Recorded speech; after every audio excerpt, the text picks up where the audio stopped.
কুড়িগ্রামের নাগেশ্বরী উপজেলার নারায়ণপুর ইউনিয়নের অসহায় ও দরিদ্র বাসিন্দা তাজুলের পাশে দাঁড়িয়েছে স্বেচ্ছাসেবী সংগঠন পথশিশু ফাউন্ডেশন।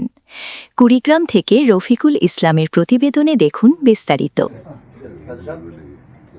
সম্প্রতি সামাজিক যোগাযোগ মাধ্যমে তাজুলের মানবেতর জীবনযাপনের বিষয়টি ভাইরাল হলে তা সবার নজরে আসে।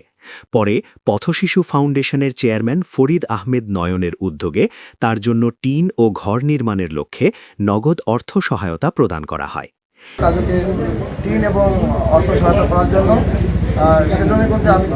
এদিকে মানবিক দৃষ্টান্ত স্থাপন করে উপজেলা সহকারী কমিশনার ভূমি ও ভারপ্রাপ্ত উপজেলা নির্বাহী কর্মকর্তা বদরুজ্জামান রিশাদ তাজুলকে ঘর নির্মাণের জন্য জায়গা এবং চাষাবাদের জন্য কৃষি জমি বরাদ্দ দেওয়া আশ্বাস দেন। পাশাপাশি তিনি নিজ উদ্যোগেও নগদ অর্থ সহায়তা প্রদান করেন। এতে করে তাজুলের নতুনভাবে জীবন শুরু করার সুযোগ সৃষ্টি হয়েছে। জানা যায় দীর্ঘদিন ধরে চরম দারিদ্র্যের মধ্যে মানবেতর জীবনযাপন করছিলেন তাজুল। মাথা গোজার স্থায়ী কোনো ব্যবস্থা না থাকায় তিনি কষ্টে দিন পার করছিলেন। তবে নতুন ঘর নির্মাণের জন্য সহায়তা পেয়ে তিনি অত্যন্ত খুশি এবং সংশ্লিষ্ট সবার প্রতি কৃতজ্ঞতা প্রকাশ করেছেন।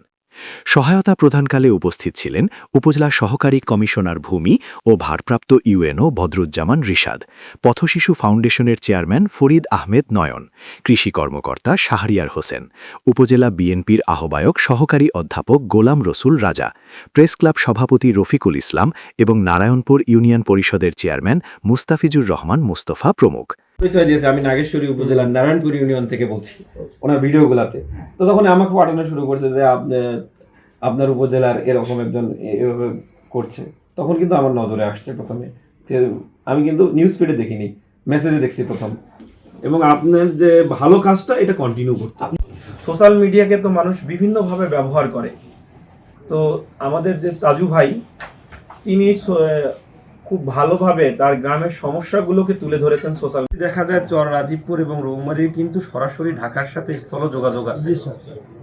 উল্লেখ্য, পথশিশু ফাউন্ডেশনের চেয়ারম্যান ফরিদ আহমেদ নয়ন এর আগেও গাইবান্ধা সহ বিভিন্ন জেলায় অসহায় মানুষের জন্য ঘর নির্মাণ করে মানবিক দৃষ্টান্ত স্থাপন করেছেন।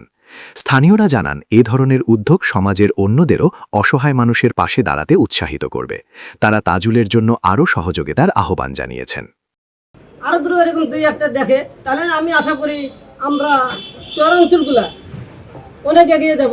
শিল্পপতি ঢাকা শহরে অনেকে আছে আমি জানি, তারা একটু আমাদের চর অঞ্চল আপনারা দেখুন একটু, তাহলে আমি আশা করি আমি অনেক খুশি হব।